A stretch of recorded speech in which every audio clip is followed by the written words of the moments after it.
नमस्कार दोस्तों, मेरा नाम सुरेंद्र सिंह है और स्वागत है आपका हमारे चैनल नई जानकारी नया ज्ञान में। आज हम आपको एक नए वीडियो में बात करने वाले हैं वीरेंद्र सिंह बाबा जी से, जो हमें बताएंगे कि संसार में कितनी माताएं हैं, माताओं का रोल क्या है। तो देर ना करते हुए फ्रेंड चलते हैं और आपको बात करा दे रहे हैं वीरेंद्र सिंह बाबा जी से। तो बाबा जी आप किस बारे में बात करने वाले हैं?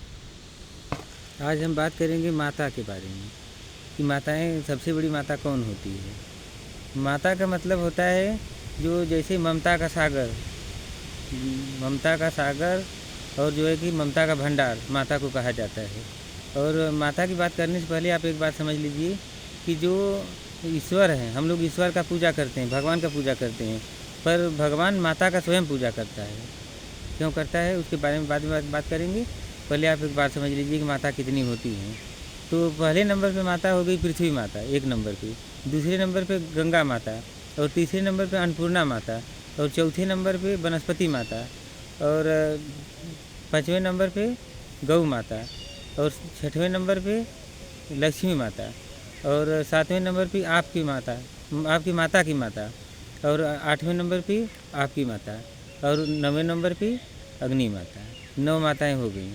तो अब इनको बारे में हम थोड़ा डिटेल से चर्चा कर लें कि एक नंबर पे पृथ्वी माता क्यों।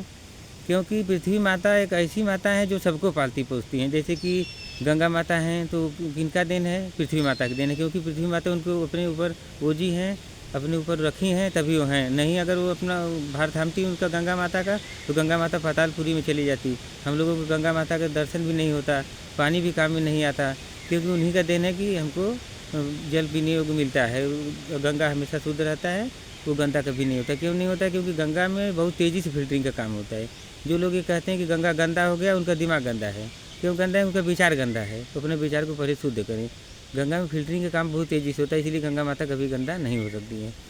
और दूसरी बात अन्नपूर्णा माता क्यों? जैसे कि अब 3 नंबर पे क्यों आते हैं? क्योंकि जैसे कि गंगा माता हो गई तो वो हमको जल दे देती हैं। हमारा जैसे जीवन यापन कैसे कैसे हो जाता है, थोड़ा इसके बारे में हम डिटेल से चर्चा करेंगे। कि पृथ्वी माता तो उनको रोक के रखी हैं, तो गंगा माता हमारे जल उपयोग में आ जाती हैं। और दूसरी गंगा माता का जल हम लोग पीते हैं। और तीसरी बात हो गई अन्नपूर्णा माता। तो पृथ्वी माता में ही अन्नपूर्णा माता का वास होता है। जैसे कि अब हम कोई गेहूँ चावल या कुछ भी लगाते हैं या फल फ्रूट निकलता है, तो पृथ्वी माता में ही तो निकलता है। तो इसीलिए वो एक नंबर की माता हो गई। और चौथी बात हो गया क्या? जैसे वनस्पति को गाय यदि खाएगी तो दूध देगी, तो हमको दूध भी मिल जाएगा उनसे।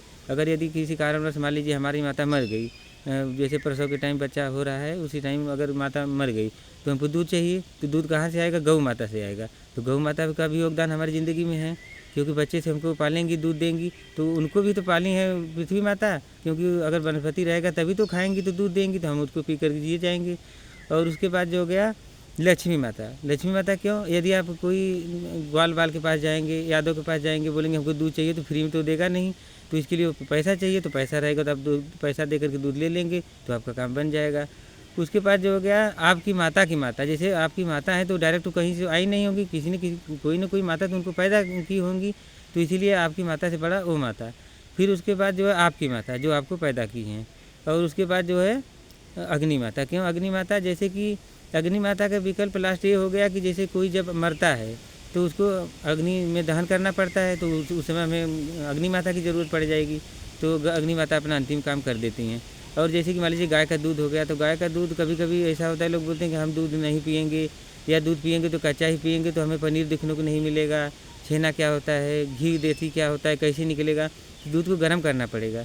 तो दूध को यदि आप गर्म करेंगे तो उस समय क्या होगा? अग्नि माता की ज़रूरत पड़ेगी।